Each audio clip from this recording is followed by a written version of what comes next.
ओम श्री साईनाथ नाथाय नमः। सभी श्रोताओं को मेरा प्रणाम एवं श्री साईं बाबा अमर संदेश में हार्दिक अभिनंदन। मित्रों, बाबा बताते हैं परमात्मा के जितने ही समीप हम पहुंचते हैं उतनी ही श्रेष्ठताएं हमारे अंतःकरण में उपजती तथा बढ़ती हैं। उसी अनुपात से आंतरिक शांति की भी उपलब्धि होती चली जाती है। जिस तरह से हिमालय की ठंडी हवाएं उन लोगों को अधिक शीतलता प्रदान करती हैं जो उस क्षेत्र में रहते हैं, इसी प्रकार आग की भट्टियों के समीप काम करने वालों को गर्मी अधिक अनुभव होती है। जीव ज्यों-ज्यों परमात्मा के निकट पहुंचता जाता है, त्यों-त्यों उसे उन विभूतियों का अपने में अनुभव होने लगता है जो उस परम प्रभु के ओतप्रोत है। मित्रों, उपासना का अर्थ है पास बैठना। परमात्मा के पास बैठने से ही ईश्वर की उपासना हो सकती है। साधारण वस्तुएं तब तक अपनी विशेषताओं की छाप दूसरों पर छोड़ती हैं, तो परमात्मा के समीप बैठने वालों पर उन दैवी विशेषताओं का प्रभाव क्यों नहीं पड़ेगा। जिस प्रकार पुष्प वाटिका में जाते ही फूलों की सुगंध से चित्त प्रसन्न होता है, चंदन के वृक्ष अपने समीपवर्ती वृक्षों को सुगंध बताते हैं। सज्जनों के सत्संग से साधारण व्यक्तियों की मनोभावनाएं सुधरती हैं। फिर परमात्मा अपनी महत्ता की छाप उन लोगों पर क्यों नहीं छोड़ेगा जो उनकी समीपता के लिए प्रयत्नशील रहते हैं। आत्मा के परमात्मा के निकट पहुंचने पर वही बात बनती है जो गर्म लोहे और ठंडे लोहे के एक साथ बांधने पर होती है। गर्म लोहे की गर्मी ठंडे में जाने लगती है और थोड़ी देर में दोनों का तापमान एक जैसा हो जाता है। दो तालाब जब अलग अलग रहते हैं तब तक उनके पानी का स्तर नीचा ऊंचा बना रहता है, पर जब बीच में नाली निकालकर उन दोनों को आपस में संबंधित कर दिया जाता है तो अधिक भरे हुए तालाब का पानी दूसरे कम पानी वाले तालाब में चलने लगता है। और यह प्रक्रिया तब तक जारी रहती है जब तक कि दोनों का जल स्तर समान नहीं हो जाता। बाबा कहते हैं किसी व्यक्ति की उपासना सच्ची है या झूठी है, उसकी एक ही परीक्षा है कि साधक की अंतरात्मा में संतोष, प्रफुल्लता, आशा, विश्वास और सद्भावना का कितनी मात्रा में अवतरण हुआ है। यदि यह गुण नहीं आए हैं और हीन वृत्तियां उसे घेरे हुए है तो समझना चाहिए वह व्यक्ति पूजा पाठ कितना ही करता हो, उपासना से अभी दूर ही है। पूजा पाठ अलग बात है, उपासना अलग। उपासना के लिए पूजा पाठ से कर्मकांड की चिन्ह पूजा करते रहने मात्र से उपासना का उद्देश्य प्राप्त नहीं हो सकता। जीव को जीवन धारण करने के लिए शरीर की आवश्यकता होती है, पर शरीर ही जीवन नहीं है। जीव विहीन शरीर देखा तो जा सकता है, पर उसका कोई लाभ नहीं। इसी प्रकार उपासना विहीन पूजा भी होती तो है, पर उससे कोई प्रयोजन सिद्ध नहीं होता। मित्रों, आत्मा जब परमात्मा की गोदी में बैठती है तो उसे प्रभु की सहज करुणा और अनुकंपा का लाभ मिलता है। उसे तुरंत ही निर्भयता और निश्चितता की प्राप्ति होती है। हानि, घाटा, रोग, शोक, बिछोह, चिंता, असफलता और विरोध की विपन्न स्थितियों में भी उसे विचलित होने की आवश्यकता नहीं पड़ती। उसे इन प्रतिकूलताओं में भी अपने हित साधन का कोई विधान छिपा दिखाई पड़ता है। वस्तुतः विपन्नता हमारी त्रुटियों का शोधन करने और पुरुषार्थ को बढ़ाने के लिए ही आती हैं। आलस्य और प्रमाद को, अहंकार और मत्सर को, मनोभूमि को हटाना ही प्रतिकूलताओं का उद्देश्य होता है।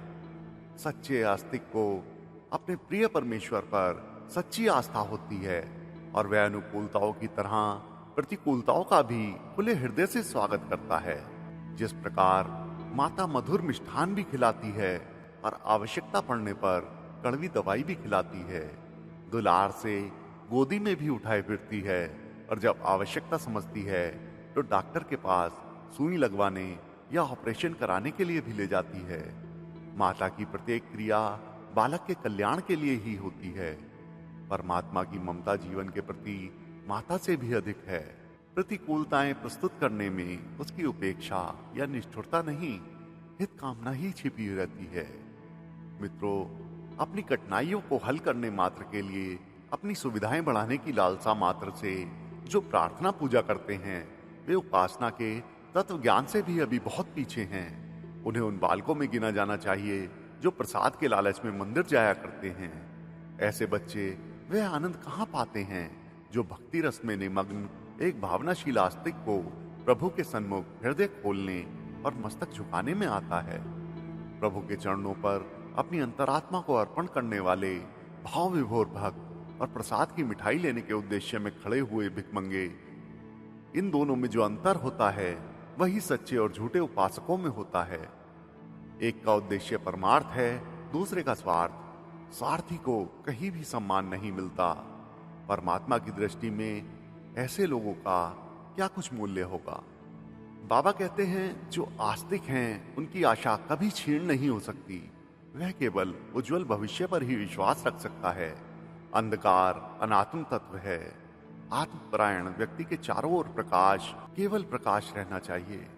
उसे झुंझलाने और खिन्न होने की आवश्यकता क्यों पड़ेगी। आस्तिकता माने आत्मविश्वास करने वाले को अपने भविष्य सदा उज्जवल एवं प्रकाशवान ही दिखाई देगा। उपासना का दूसरा प्रतिफल है श्रेष्ठताओं में वृद्धि। चूंकि परमात्मा समस्त श्रेष्ठताओं का केंद्र है, उसका सानिध्य आत्मा को दिन दिन उत्कृष्ट बनाता चलता है।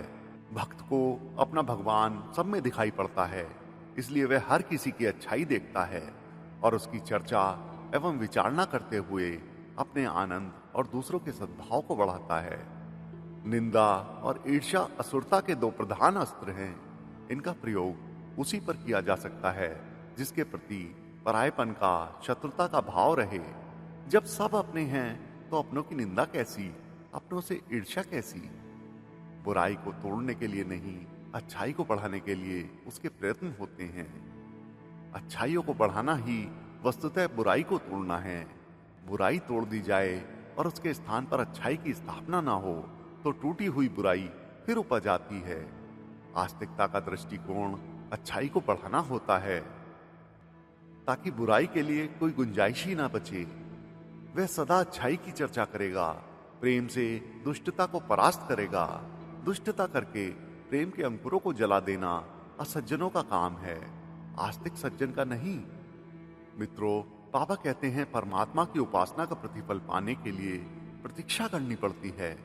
कई व्यक्ति पुरुषार्थ के मूल्य पर मिलने वाली भौतिक संपदाओं को परमात्मा से मुफ्त में ही पाने की आशा लगाए हुए दीनहीन भिक्षुक की तरह बैठे रहते हैं। जिन्हें प्रेम और उत्सर्ग की उच्च भावनाओं से प्रेरित होकर प्रभु के चरणों में बैठने की आकांक्षा है, उन्हें अपने प्रियतम का प्रेम प्रतिपादित करने के लिए क्षण भर भी प्रतीक्षा नहीं करनी पड़ती। उपासना वासना की आग को बुझाती है, तृष्णा की जलन को शांत करती है, चिंता, भीति और घृणा को, उन व्यथाओं को हटाती है जो मानव जीवन को निरंतर अशांत बनाए रहती है। उपासना और आत्म शांति एक ही वस्तु के दो पहलू हैं। आत्मा अपनी उद्गम सत्ता परमात्मा की ओर उन्मुख होगी तो निश्चय ही उसे प्रकाश मिलेगा। परमात्मा का प्रकाश पड़ने पर आत्मा भी अपने सत्यचित आनंदमय स्वरूप के साथ प्रकाशवान दिखता है। ऐसे प्रकाशवान जीवन में नर से नारायण की, पुरुष से पुरुषोत्तम की, आत्मा से परमात्मा की प्रत्यक्ष परिणति दृष्टिगोचर होती है। इसलिए उपासना को मानव जीवन की सर्वोपरि बुद्धिमत्ता माना गया है। तो मित्रों, आज के श्री साईं बाबा अमर संदेश में बस इतना ही। बाबा सबका भला करें। ओम साईं राम।